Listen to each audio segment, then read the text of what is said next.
My name is Sienna Hansen, and at 35 years old, I am a lie. On Thanksgiving night, amidst the cheerful noise filling our family's home in Colorado, my father, a respected retired colonel, raised his glass.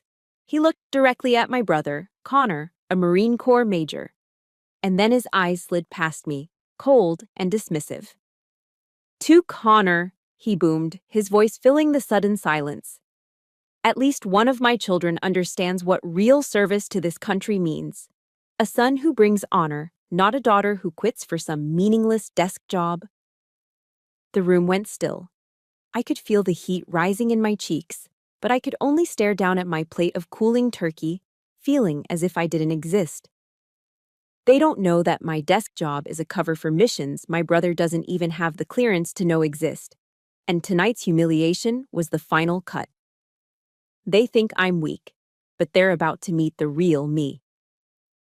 If you've ever felt invisible in your own family, if a loved one's words have ever felt like a knife to the heart, let me know where you're watching from.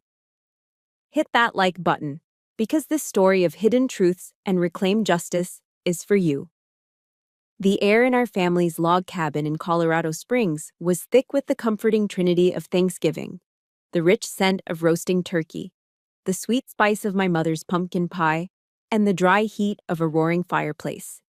It was supposed to feel like coming home, but for me, it just felt like walking onto a stage where I didn't know my lines. I tried. I moved through the familiar rooms, asking my aunt about her new grandchild, complimenting my cousin on his recent promotion. The answers were always polite, but short. They were verbal dead ends, forcing me to retreat and try another route, only to find it blocked as well. Earlier, I'd arrived with a gift for my parents. It was a handcrafted whiskey decanter set, engraved with my father's old Army unit crest. Expensive, thoughtful. I'd spent weeks finding it. My mother smiled that tight, distant smile of hers and placed it on a side table in the corner, where it was quickly obscured by a pile of winter coats. It was a small thing, but it was the opening act in a play I knew all too well. I found my father by the fireplace, his back ramrod straight even in retirement. My brother Connor stood beside him, the two of them looking like a recruitment poster brought to life. "Dad," I started, my voice sounding thin even to my own ears. "Did you see the Broncos game last weekend? That last-minute field goal was unbelievable." My father gave a single, dismissive nod, his eyes never leaving Connor. "Unbelievable is right. Poor discipline on the defensive line." He then turned his full attention to my brother. "Now, what you were saying about the new amphibious assault tactics? That's where real strategy lies." And just like that, I was erased. I was a ghost at the feast, a shadow in my own home. The isolation wasn't born from silence. It was crafted from 1,000 tiny interactions that screamed, I didn't belong. I wasn't part of their world, their warrior class. I was just the civilian daughter with the logistics job, the one who didn't measure up. The climax arrived, as it always did, when my father stood to give his toast. The clinking of silverware quieted. All eyes, my aunts, uncles, cousins, all the faces I'd known my entire life, turned to him. He held his wineglass, the liquid shimmering in the firelight, and he began. He spoke of family, of tradition, of gratitude. And then his gaze locked on Connor, shining with a pride he never showed me. "I am a fortunate man," he said, his voice resonating with authority. "I have a son who carries on the Hansen legacy with honor, a major in the United States Marine Corps." He paused, letting the weight of the title settle in the room. Then, his eyes flickered to me for a fraction of a second, just long enough to deliver the killing blow. "To Connor," he declared. "At least one of my children understands what real service to this country means. A son who brings honor, not a daughter who quits for some meaningless desk job." The words hung in the air, sharp and heavy as shrapnel. A profound silence fell over the dinner table. No one moved. No one spoke. I looked at my mother, pleading with my eyes for her to say something, to defend me. She just looked back, her face a mask of pity. And that look, that silent, sorrowful pity, hurt more than my father's public execution. It confirmed his judgment. Connor shifted uncomfortably in his seat, a flicker of embarrassment on his face, but he said nothing. He never did. The collective silence of my family was their verdict. I was an outsider, a disappointment. My training kicked in. The years of discipline that taught me to compartmentalize pain, to control every physical reaction. There were no tears. There was no outburst. That would only prove their point. With deliberate, steady hands, I placed my fork and knife together on my plate. I leaned forward slightly and whispered to no one in particular, "Excuse me, I'm not feeling well." I pushed my chair back and stood. Every eye in the room followed me, a silent, curious herd. No one asked me to stay. No one asked if I was okay. As I walked out of the warm dining room and stepped onto the back deck, the biting cold of the November night wrapped around me. The door swung shut behind me, but not before I heard my mother's voice, laced with weary resignation, drift out into the darkness. "She's always been so sensitive." That single sentence was the final twist of the knife. My hurt wasn't valid, it was a character flaw. My pain was simply me being sensitive. Standing there under a vast, star-filled Colorado sky, I didn't feel the cold on my skin. All I felt was a hollow, shattering emptiness inside. A kind of brokenness that no combat mission, no physical danger had ever inflicted. Then I felt a vibration in my pocket. I pulled out my phone. The screen glowed with a single, encrypted text. "Ghost, we have movement." It was my real world, my real name. The world where I wasn't a disappointment, but a commander. A world where I was respected, needed, and lethal. The brutal contrast between the warm prison of that house and the cold freedom of that message made something inside me snap. I looked back through the window at the cozy family scene, a perfect picture of belonging from which I had just been brutally cut. Then I looked down at the glowing screen in my hand, where a mission, a duty, was waiting. The sadness that had been choking me for hours suddenly evaporated. In its place, a cold, hard resolve settled in my bones. It felt like steel. They wanted me to be a shadow. Fine, I would show them the power a shadow can wield. My fingers moved quickly across the screen, my reply short and precise. "Copy. En route." I hit send and turned my back on the house, stepping away from the light and into the deep, welcoming darkness. I left them all behind. The twin beams of my truck's headlights cut through the Colorado darkness, the only light for miles on the empty stretch of highway leading to the base. The cold fury that had propelled me out of my parents' house was beginning to fade, replaced by the familiar, heavy ache of memory. My father's words from tonight weren't a new wound. They were just salt poured into old ones. As the miles disappeared under my tires, the past began to unspool. Each memory a piece of the map that showed exactly how I'd ended up here. It started with West Point. I can still feel the summer sun on my face on graduation day. The perfect rows of gray uniforms on the parade ground. The weight of 4 years of relentless effort finally culminating in that moment. I hadn't just survived the academy, I had excelled. I graduated at the top of my class in physical readiness, my academic record pristine. I had given it everything I had. In the family photo we took afterward, my face is beaming, my uniform crisp, my future limitless. My father stood next to me, a proud military patriarch. But he didn't hug me. He placed a firm, formal hand on my shoulder, a gesture of ownership more than affection. "Good work," he'd said, his voice low and serious. "This is just the beginning. Don't disappoint me." There was no praise for the brutal path I'd walked to get there, no acknowledgement of the fact I'd outperformed his own record from 30 years prior. Just a new, heavier expectation laid upon my shoulders.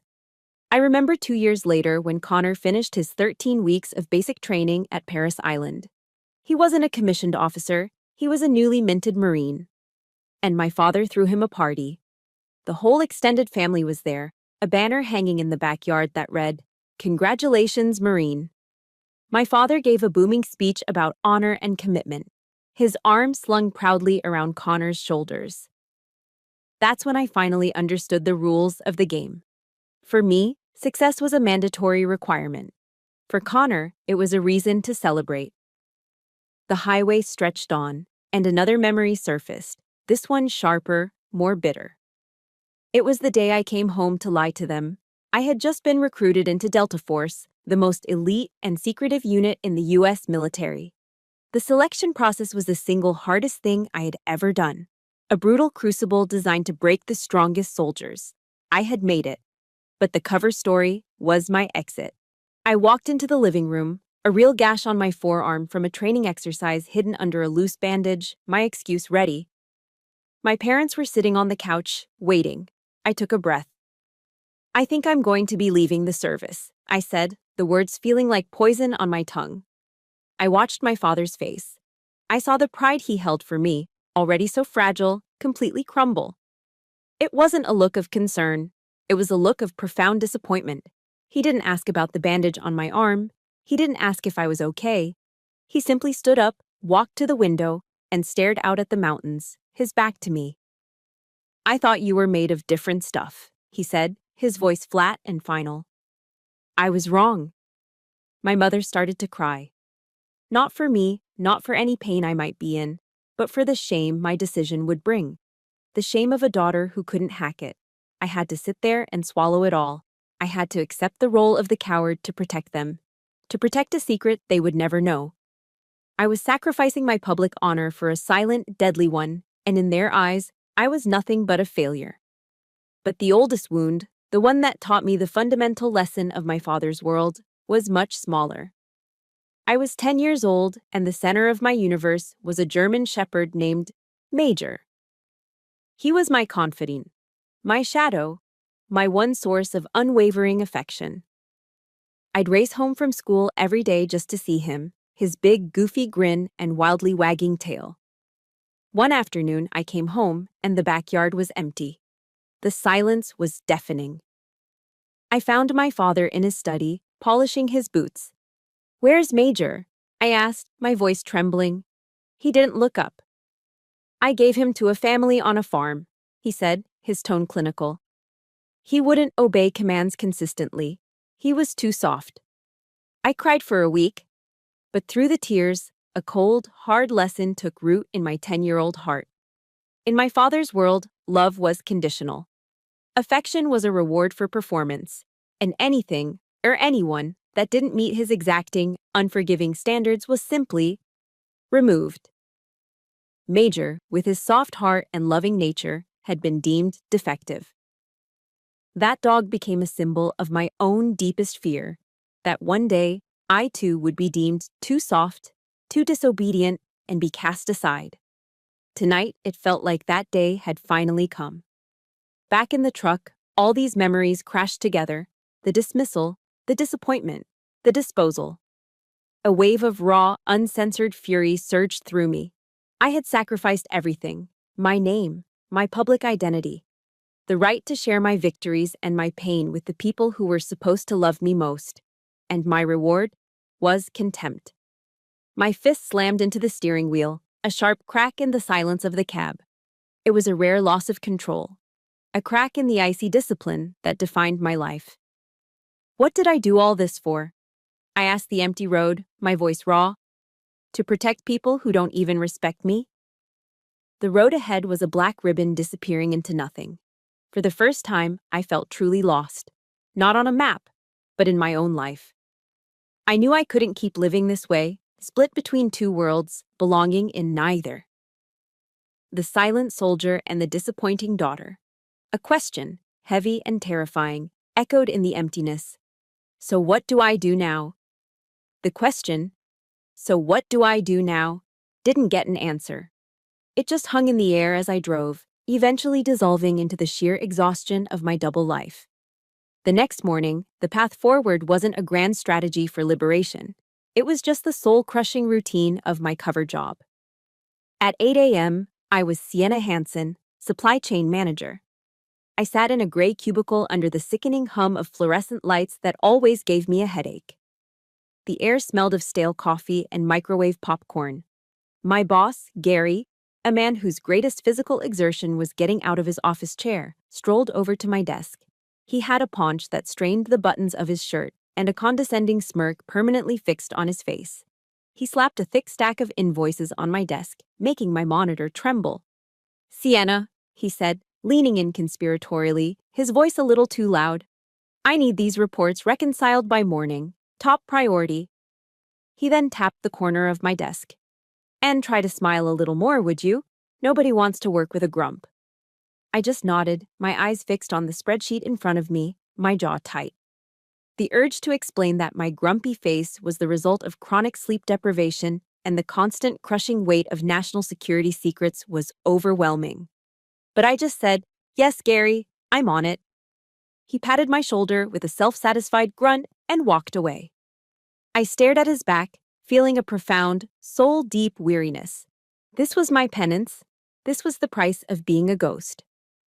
12 hours later, the scene shifted. The fluorescent lights were gone, replaced by the green, grainy glow of night vision. The stale office air was replaced by the dust and grit of a nameless village somewhere in the Middle East. I was no longer Sienna Hansen, the grumpy office worker. I was Colonel Hansen. I was Ghost.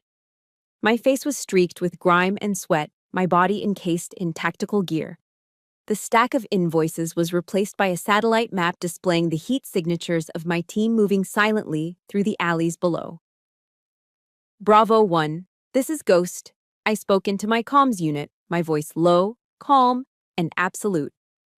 "Target is on the second floor, northeast corner. I have you covered.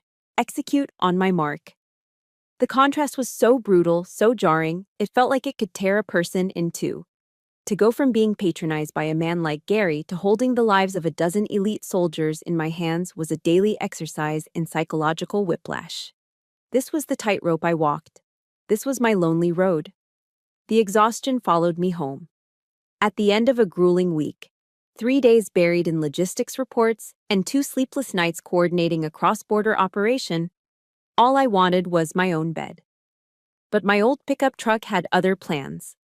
On a desolate stretch of I-25, with the light snow beginning to fall, the engine sputtered, coughed, and died. Complete silence.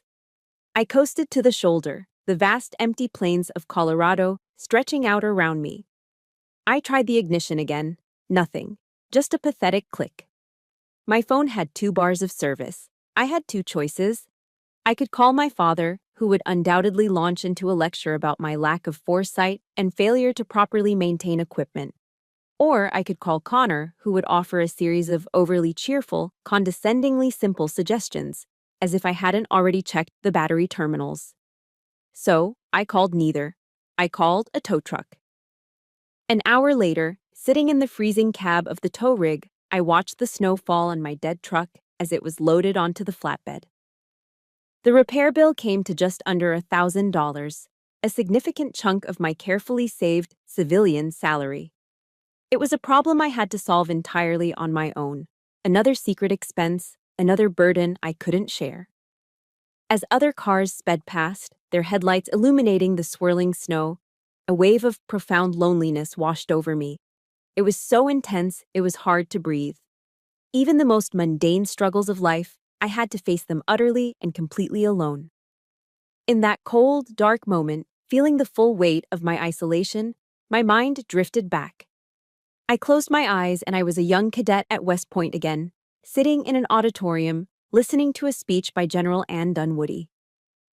She was the first woman in U.S. history to achieve the rank of 4-star general, a living legend.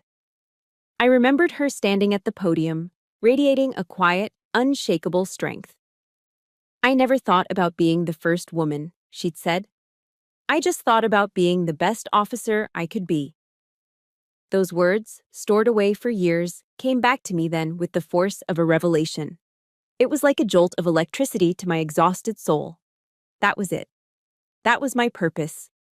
This crushing loneliness, the humiliating desk job, the secret sacrifices, they were all part of the cost. The cost of being the best officer I could be, the best ghost I could be. The memory didn't erase the sadness, but it forged it into something harder. It reinforced my resolve. I would endure. A week later, that resolve paid off. The intelligence we gathered from that village raid led to the disruption of a major terrorist plot, saving dozens, maybe hundreds, of innocent lives. It was a clean, flawless victory.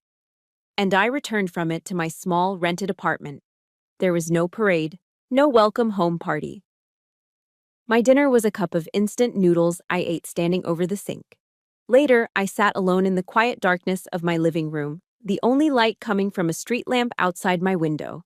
I methodically stripped, cleaned, and reassembled my rifle, the familiar scent of gun oil filling the air.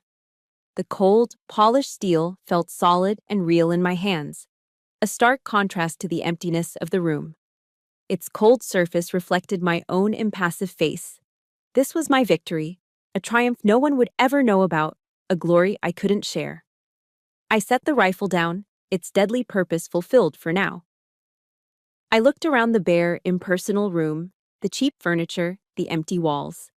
And I felt the silence closing in, the crushing weight of a life lived entirely in the shadows. If you've ever achieved something you were incredibly proud of but had no one to share it with, hit the like button. And in the comments, just type the word victory for all those silent battles you've won on your own. The walls of my own loneliness felt like they were squeezing the very air from my lungs. The loneliness of my apartment became unbearable.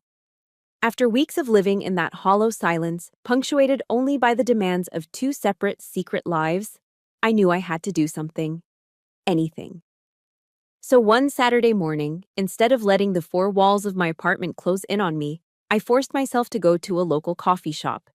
It was a small act of defiance against the emptiness. The place was warm and smelled of roasted coffee beans and cinnamon. I found a small table in the corner, content to just be around the gentle hum of other people's lives. Across the room, a group of older men sat around a large table, laughing and swapping stories. They all wore baseball caps, each one a badge of honor. Vietnam veteran, Desert Storm, Semper Fi. It was a classic Vets coffee meetup, a common sight in a military town like Colorado Springs. They were a band of brothers, a tribe. I watched them with a pang of longing, feeling like I was on the outside of yet another world I should have belonged to. I was stirring my coffee when one of them got up and started walking toward my table.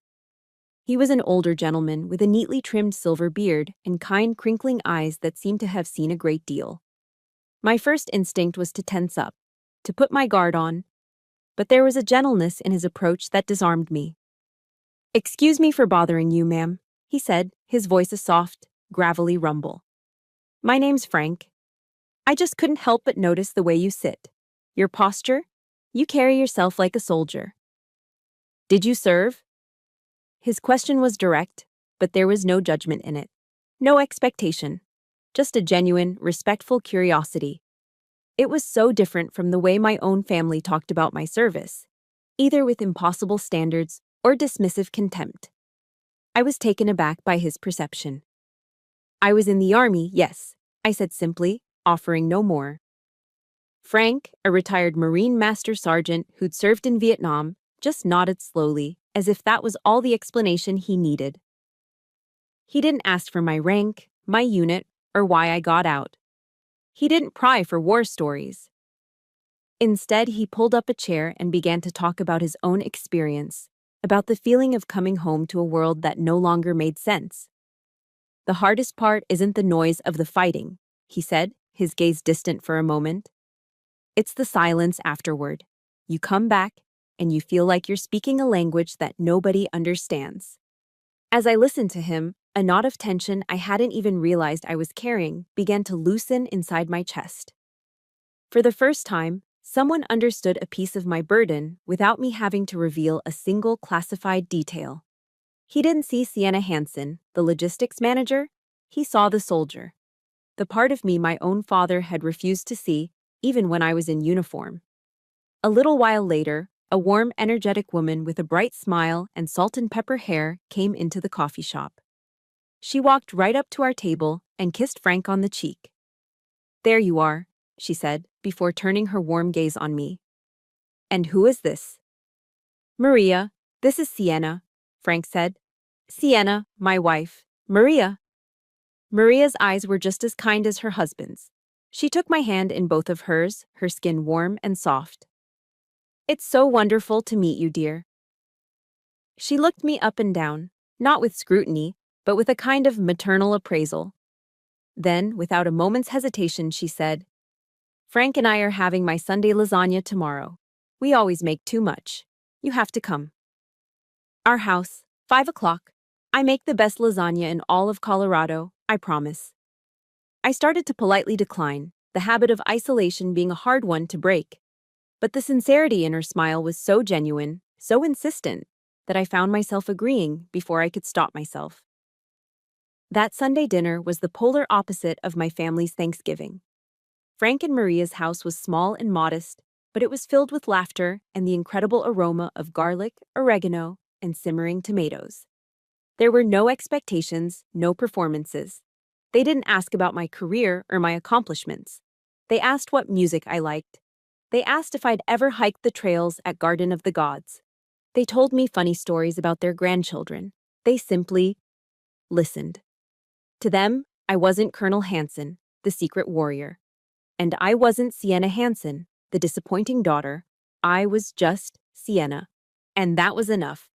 After dinner, the three of us sat out on their back porch with tall glasses of iced tea, watching the sun dip below the magnificent silhouette of Pikes Peak.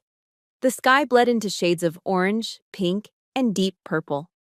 A comfortable silence settled between us, the kind that doesn't need to be filled. It was a peace I hadn't felt in years, maybe ever. When it was time for me to leave, Maria walked me to my truck. Before I could get in, she pulled me into a hug. It wasn't a polite, air kiss on the cheek kind of hug. It was a real, warm, motherly embrace that felt like coming home. She held me for a moment and then whispered in my ear, "You are a good girl, Sienna. This door's always open for you, anytime. You hear me?" Her simple words and the unconditional warmth of that hug did something to me that years of military discipline and emotional suppression couldn't defend against. The thick wall of ice I had built around my heart began to crack. Driving away from their little house, with the taste of homemade lasagna still on my tongue and the feeling of a mother's embrace still warming my shoulders, I realized something profound. For the first time in as long as I could remember, I didn't feel like a soldier or a failure. I felt like I had a place to belong. That simple feeling of peace, of being seen and loved for exactly who I was worth more than any medal I'd ever earned in secret. The weeks that followed were a quiet revelation. I found myself spending every weekend at Frank and Maria's house, not out of obligation, but because I wanted to be there. I helped Frank in his garden, my hands in the soil, feeling a sense of peace I hadn't known was possible. I learned Maria's secret recipe for tomato sauce. We'd sit on the porch for hours, talking about everything and nothing. They built a space for me in their lives, a safe harbor where I could just be Sienna.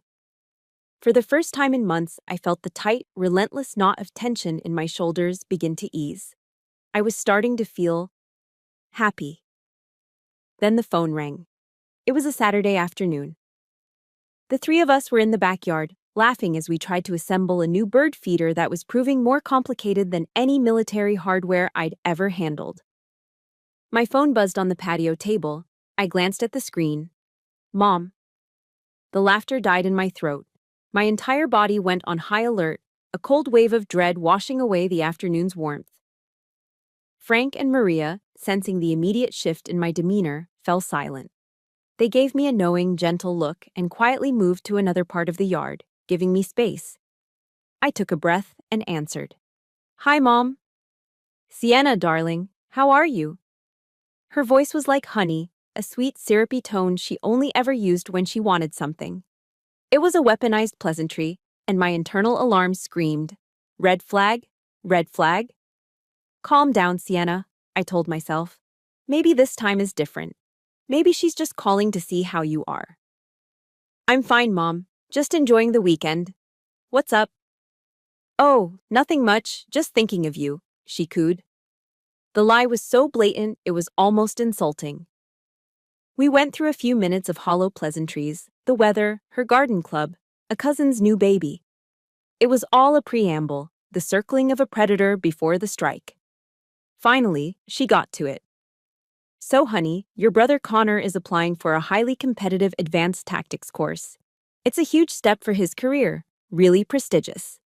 That's great, I said, my voice carefully neutral. I knew what was coming next. Well, here, your father wants to talk to you, she said. And then the line shuffled. My father's voice came on, stripped of the open contempt from Thanksgiving, but replaced with something almost worse, a thinly veiled command disguised as a casual request. Sienna, he began, I hear your company does some contract work with suppliers for the base where Connor's course is held. I need you to use your connections. See if you can emphasize his application file. It would be a good way for you to contribute to the family for once. The hypocrisy was breathtaking.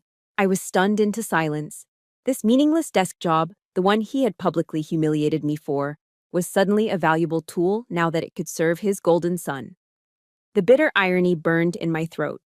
My work was worthless until it was useful to them. I was worthless until I was useful to them. I found my voice, trying to keep it steady. Dad, that's not how it works. It would be improper. The reaction was immediate and coordinated, a practiced two-front assault. My mother snatched the phone back, her honeyed voice instantly replaced by the sound of manufactured tears. Sienna, this is your brother's future we're talking about. Can't you just do this one thing for your family? After everything we've done for you, raised you, given you... Her voice trailed off into a sob, heavy with guilt. Then, my father's voice cut in from the background, cold and sharp as ice. Stop pretending to have principles, Sienna. I know what your kind of corporate work is like. Just get it done. Don't disappoint this family any further. And there it was. The emotional blackmail, the guilt trip, the command. They weren't asking. They were ordering, using my own sense of duty and my desperate, stupid hope for their approval as leverage. They had me cornered, just like they always did. I felt the familiar exhaustion wash over me, the sheer weariness of fighting a battle I could never win. Arguing was pointless. It would only lead to more accusations, more tears, more lectures. So I surrendered. Okay, I said, my voice flat, mechanical. I'll see what I can do. The relief on the other end of the line was palpable. Oh, thank you, darling. We knew we could count on you, my mother chirped, her tears miraculously gone. I hung up without saying goodbye, my hand trembling so badly I almost dropped the phone. The beautiful, peaceful afternoon had been poisoned. I stood there, staring at the half-assembled bird feeder, feeling the fragile walls of my newfound happiness crumble around me. Frank walked over, his expression full of a quiet understanding. He didn't ask what the call was about. He just placed a firm, steady hand on my shoulder. You don't owe anyone anything, kiddo, he said softly. Especially not your own peace of mind. His words broke the dam. Tears I hadn't shed on Thanksgiving, tears I hadn't shed in years, suddenly streamed down my face. But they weren't tears of sadness. They were tears of pure, unadulterated rage.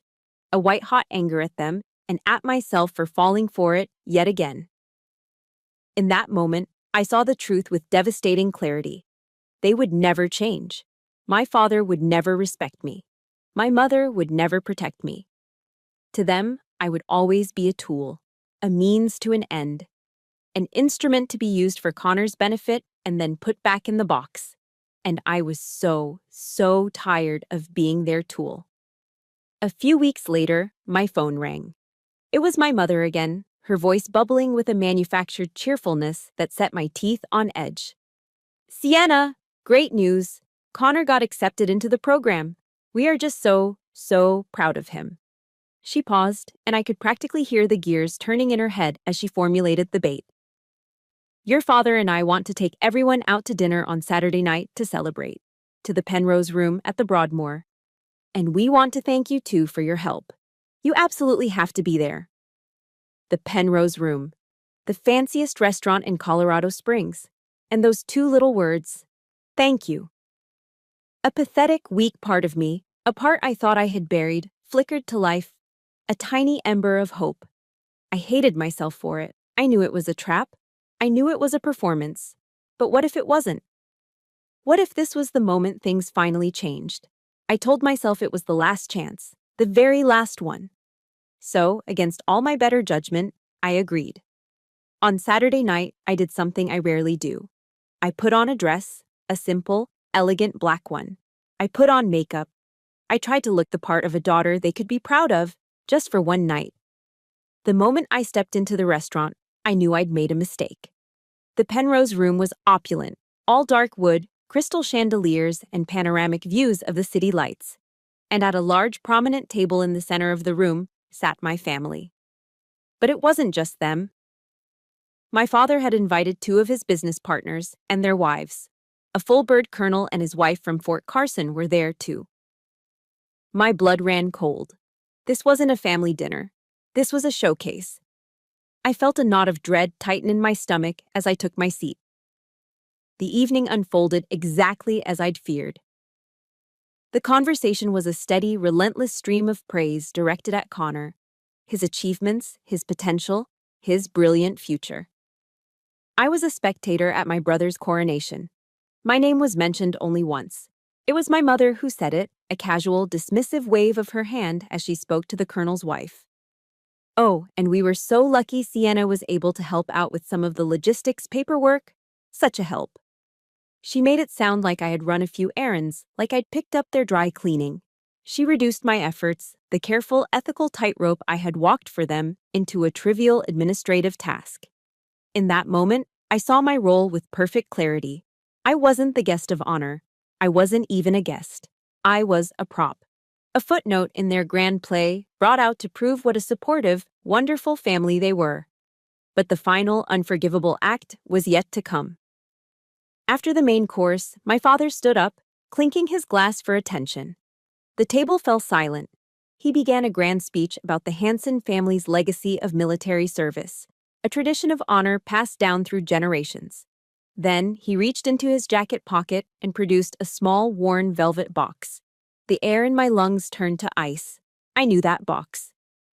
This was my father's West Point ring, he said, his voice thick with emotion. He opened the box, revealing the heavy gold ring inside. It belongs to the one most worthy of carrying on our family's legacy. I stopped breathing. I was a West Point graduate, top of my class. By every rule of tradition and merit, that ring should have been mine. My heart hammered against my ribs, a wild, stupid hope fighting against the inevitable. My father started to walk around the table. He approached my side. For a single, insane second, I thought he was going to stop. But he didn't even look at me. He walked right past me, his shadow falling over me for a moment, and stopped beside Connor. He placed the velvet box in my brother's hand. "Wear it with pride, son," he said, his voice choked with emotion. A true Marine. The world shattered.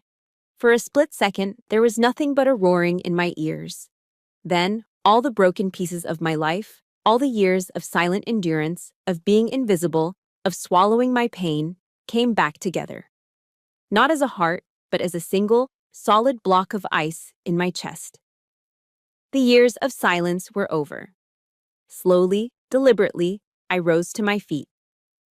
Every conversation in the restaurant seemed to fade away. The only sound was the frantic beating of my own heart. I could feel every eye at the table on me. My voice, when it came, wasn't loud. It wasn't hysterical. It was the calm, clear, and steady voice of a commander on the battlefield. The voice I used to send men into the fire. "Congratulations, Connor," I said, looking at my brother.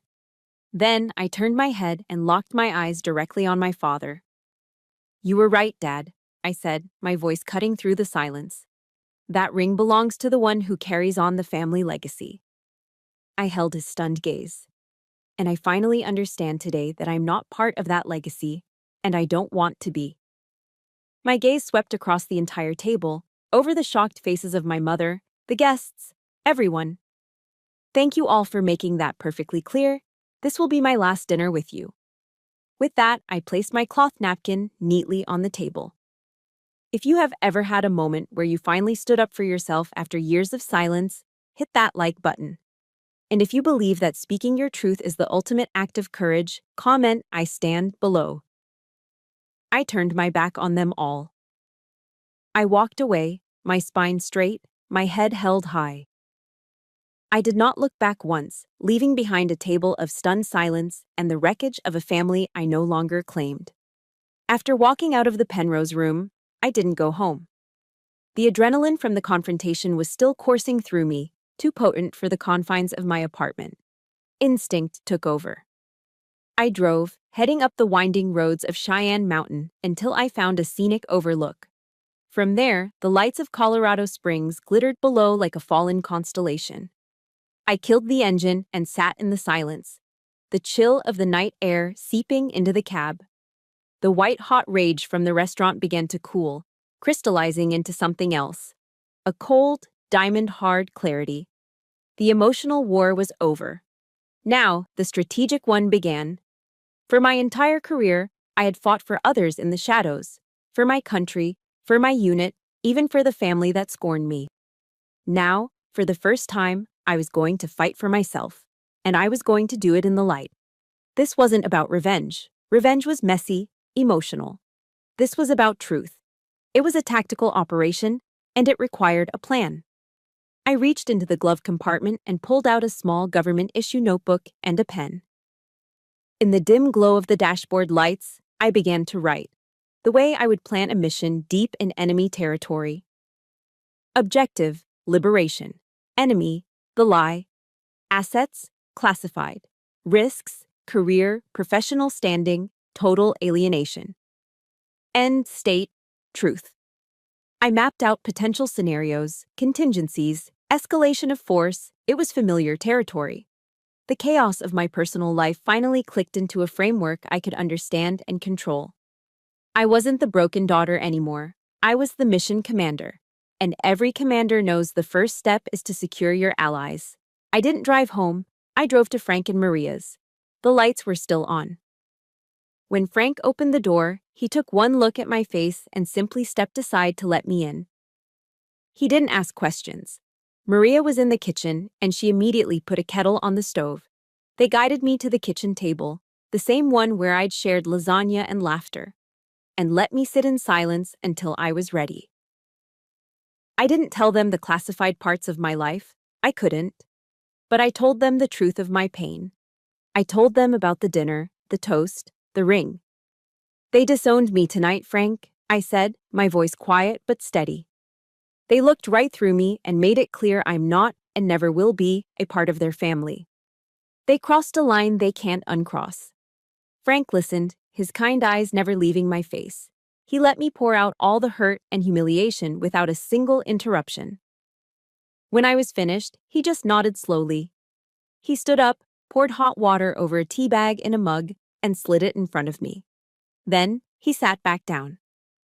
So, he said, his voice the calm rumble of an old warrior. What's the mission, soldier?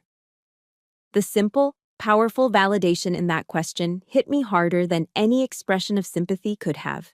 He saw me. He heard the commander under the pain. He wasn't offering advice or pity. He was asking for his orders. He was asking how he could help. That was all the reinforcement I needed.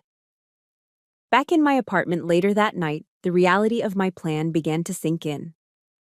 I sat on my couch, staring at the blank wall, and a cold sliver of fear pierced through my resolve. My plan was audacious. If I wasn't careful, if I miscalculated, I could be violating a dozen security protocols. My career, the only thing I truly had, could be over. I could be reprimanded, demoted, even discharged. I could lose everything. The fear was real, a cold knot in my stomach. Just as the doubt began to creep in, my mind snagged on something. A memory of a YouTube video I'd watched late one night, a TED Talk by Brené Brown. Her voice echoed in my head, clear as day. Vulnerability is not winning or losing, she'd said. It's having the courage to show up and be seen when we have no control over the outcome. The words struck me like a physical blow. The courage to show up and be seen. I had spent my entire adult life being unseen, hiding in the safety of secrecy, in the shadows. It had protected my missions, but it had starved my soul. I had to show up. I had to be seen, even if I couldn't control the outcome. My weapon in this fight wasn't a rifle. It was the truth. But the truth, spoken by me, was just a daughter's bitter accusation. To be effective, it needed to be verified. It needed to be delivered by an authority so absolute, so unimpeachable, that it could not be questioned or dismissed. After hours of weighing the risks against the cost of doing nothing, I made the boldest decision of my life. I walked over to my desk and powered on a laptop. It wasn't my civilian computer. This one was hardened, secure, and connected to a world my family didn't know existed. I opened a secure communications channel and scrolled through a list of contacts that were nothing more than encrypted call signs. I stopped at one. Harper Gen R, General Harper, my former commanding officer, the man who had personally recruited me into the program, the man who gave me the name Ghost. He knew my value. He knew the truth. My finger hovered over the call button, a slight tremor in my hand. This was the point of no return. Pushing this button was the equivalent of arming a bomb. There would be no going back. I took one slow, deep breath, Brené Brown's words echoing in my mind. The courage to show up. I pressed the button. The line connected almost instantly, the silence on the other end heavy with authority. "General Harper, sir," I said, my voice clear and firm. "This is Ghost. I need your help." The next day, I made a call. I requested an emergency family meeting at my parents' house. I kept the reason brief and professional. "It's about my professional future," I told my mother, knowing those words would be both intriguing and alarming enough to guarantee their attendance. I arrived 5 minutes early. I didn't pace. I didn't fidget. I simply sat on the familiar living room sofa, my back straight, my hands resting calmly in my lap. I was a commander in a holding pattern before an assault.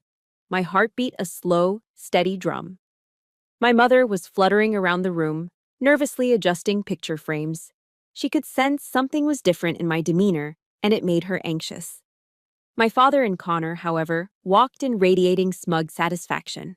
They strolled into the living room like conquering heroes, assuming I had come to beg for forgiveness, to apologize for my little scene at the restaurant. They thought they had taught me a lesson. The air in the room was thick with their condescension. It was a suffocating, familiar feeling. "So, what's this all about, Sienna?" My father started, taking his usual armchair, the throne from which he passed judgment. "Are you ready to behave like an adult now?" Connor smirked from his position by the fireplace, leaning against the mantelpiece as if he owned it. He was wearing the West Point ring.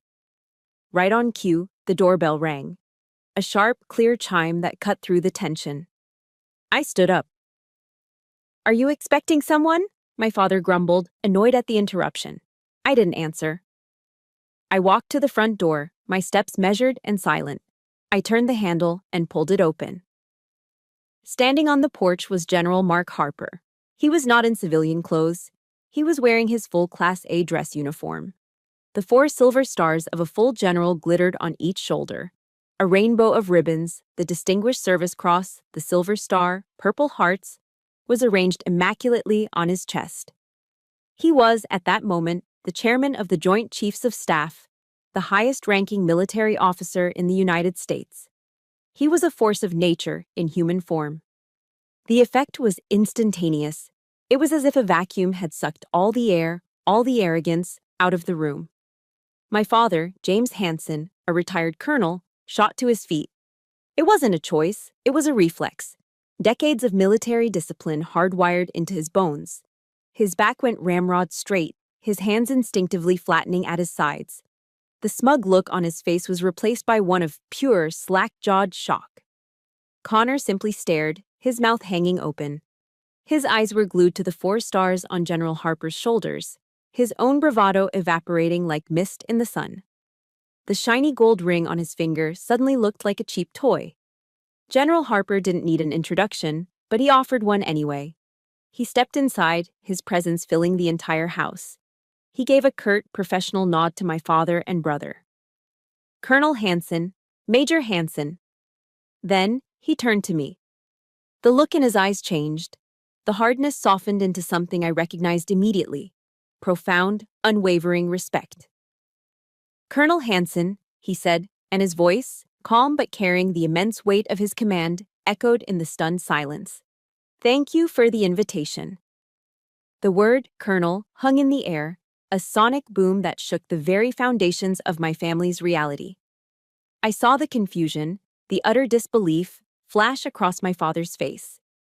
General Harper then turned his attention back to my father.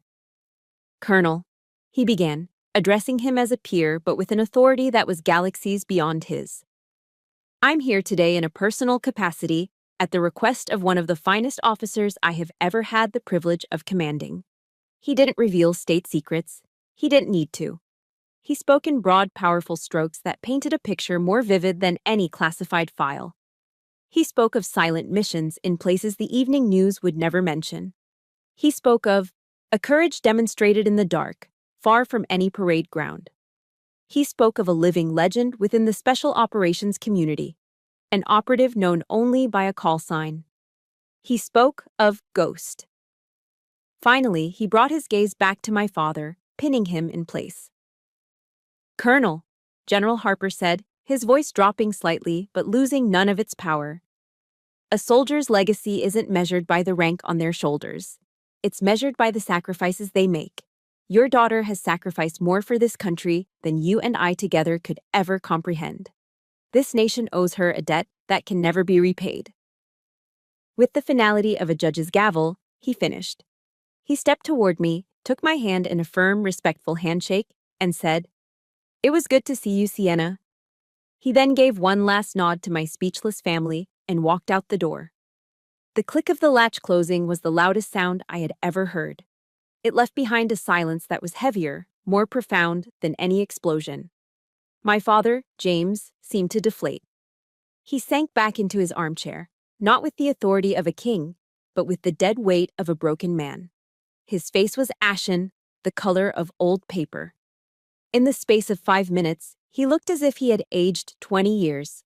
My mother, Margaret, finally broke. She let out a choked sob, collapsing into a weeping mess on the sofa. But these were not the performative tears of emotional blackmail.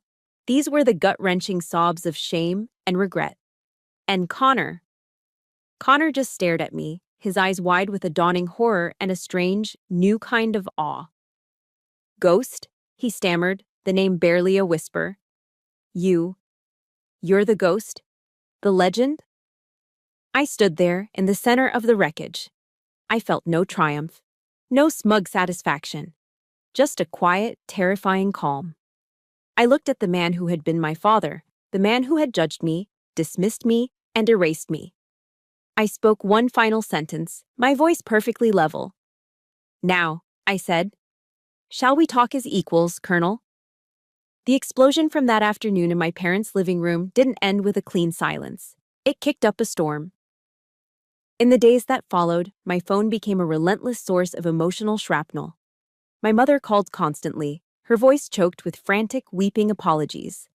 They were long, rambling messages filled with phrases like, "I never knew," and "I am so, so sorry, Sienna." But they felt hollow, like the confessions of a stranger. They were apologies for being caught, not for the crime itself. Connor sent a barrage of text messages. They were long paragraphs, a clumsy mixture of awe, admiration, and deep, profound shame. He kept calling me a legend, a hero, as if trying on new words to describe a sister he never knew. It was overwhelming and honestly, exhausting. But the one person I needed to hear from, the one whose voice mattered most in the wreckage, was silent. My father. For 3 days, nothing. And his silence once again spoke volumes. It was a familiar, painful language. It told me that even now, with the truth laid bare by a 4-star general, he still didn't know how to face me. He didn't know how to navigate the emotional terrain of his own failure as a father. On the 4th day, he finally called. His voice on the other end was rough, gravelly, as if he hadn't used it in days. There was no preamble, no apology. Just a single, gruff sentence. "Meet me at Garden of the Gods, the central parking lot." Then he hung up. I found him sitting on a park bench overlooking the iconic red sandstone formations, stark and beautiful against the brilliant blue Colorado sky. I sat down beside him, leaving a careful foot of space between us. For a long time, we just sat there, two soldiers in civilian clothes, watching the tourists take pictures. He didn't look at me. He stared straight ahead, his jaw set, his eyes fixed on the distant peaks. "I was wrong," he finally said, the words sounding like they were being torn from his throat. "There's no excuse for it. I was a terrible father." And there they were. The words I had spent a lifetime starving to hear. The validation I had craved more than any medal, any promotion. But now that they had arrived, they didn't bring the sweet relief I had always imagined. There was no rush of joy, no feeling of victory. Just a deep, profound, and aching sadness. I had won. But the price of winning was the utter destruction of the hero I had once worshipped. The man sitting next to me wasn't the giant from my childhood. He was just a flawed, stubborn old man who had broken the most important thing he had ever been entrusted with. I took a long, slow breath, the dry, clean air filling my lungs. "I hear you, Dad," I said, my voice quiet but firm. "And I appreciate you saying it. More than you know."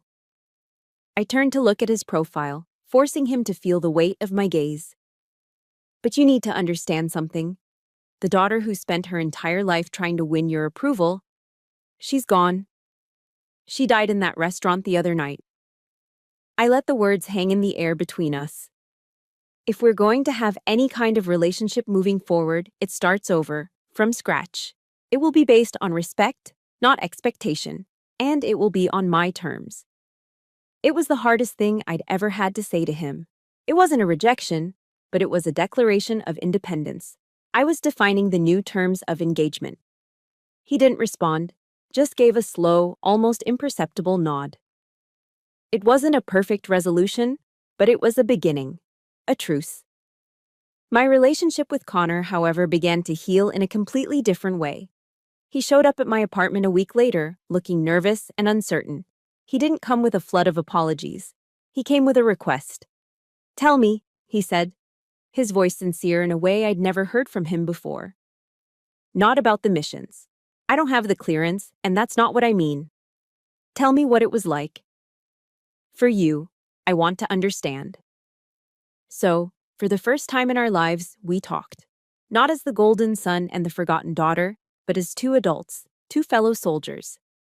I didn't give him classified details, but I told him about the loneliness.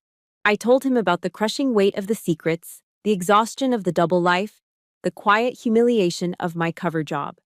He listened. He truly listened. He admitted his own ignorance, his own quiet jealousies growing up, the way he had blindly accepted our father's narrative without question. He talked about the pressure he felt to always be the perfect son, the perfect Marine. The wall that had stood between us for 35 years, built brick by brick with favoritism and misunderstanding, began to crumble. In its place, we started to build a bridge, fragile at first, but real. A connection forged not in shared blood, but in shared truth. It was a different kind of victory, a quiet one, but it felt just as important as the one I had fought for in my parents' living room. The war was over, but now came the long, complicated work of surveying the damage and deciding what, if anything, was worth rebuilding. Rebuilding a life isn't like reassembling a rifle. There's no manual. It's a slow, quiet process of choosing what to keep, what to discard, and what to build anew. The 7 years that followed that confrontation were my construction project. Today, at 42, my world is very different. I'm Major General Sienna Hansen, commanding a specialized unit out of Fort Bragg, North Carolina. The work is demanding, the stakes are high, but the crushing loneliness is gone. This afternoon, I was walking the base grounds with a sharp young captain, a woman who reminds me a little of myself at that age, all fire and disciplined ambition.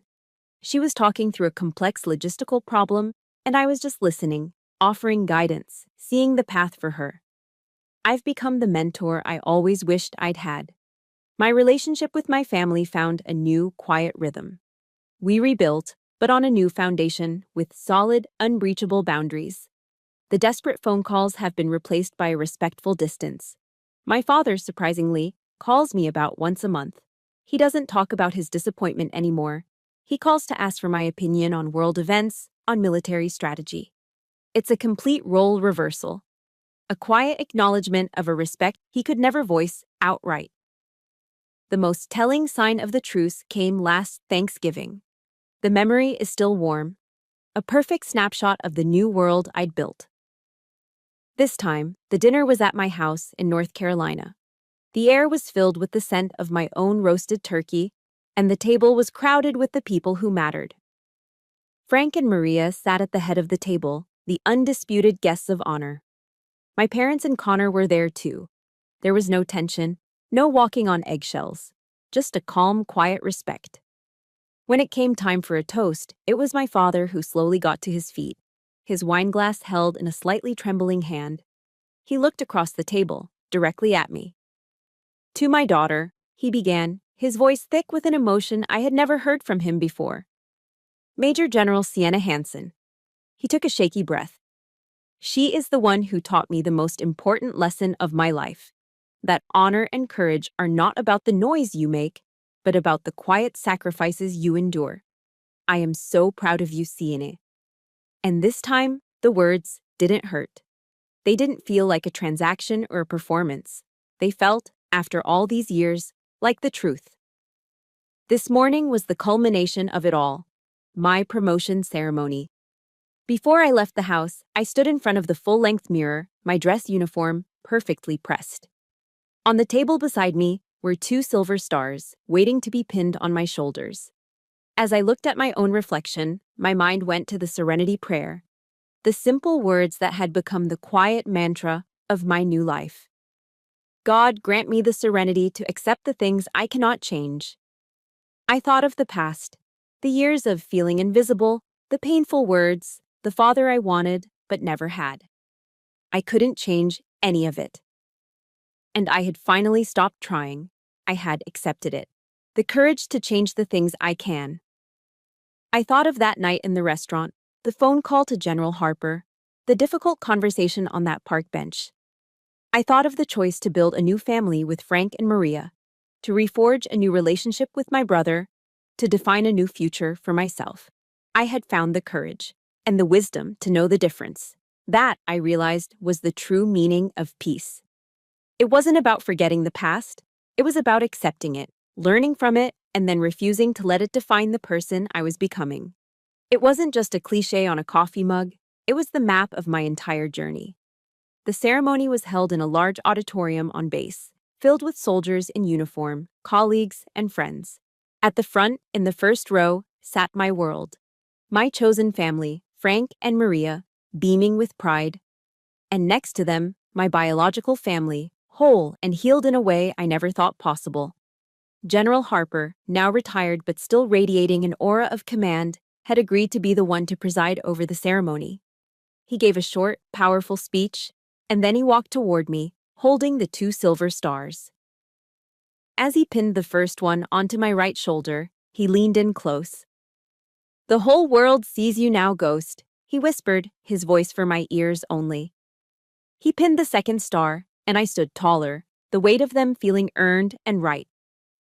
The applause in the auditorium was a deafening roar. But I wasn't looking at the crowd. My eyes were fixed on the front row. I saw the pride in my father's eyes, clear and unambiguous. I saw the happy, quiet tears streaming down my mother's face. I saw Connor's wide, genuine smile, a look of pure joy for his big sister. And I saw Frank, who simply looked at me and gave a slow, proud nod. The soldier's silent salute. That was it. That was everything. In that one perfect moment, the titles didn't matter. I wasn't Ghost, the secret warrior. I wasn't Major General Hansen, the commander. I was just Sienna, seen, loved, and finally, completely free. That journey, from feeling like an invisible ghost to a woman finally seen, was the most important mission of my life. It taught me that our worth is not determined by the family we are born into, but by the boundaries we have the strength to defend and the new family we have the courage to build. My story found its peace, and I truly hope it brings a little to yours. If this story resonated with you, I'd be so grateful if you would hit that like button. And for more stories about turning pain into power, please subscribe to the channel.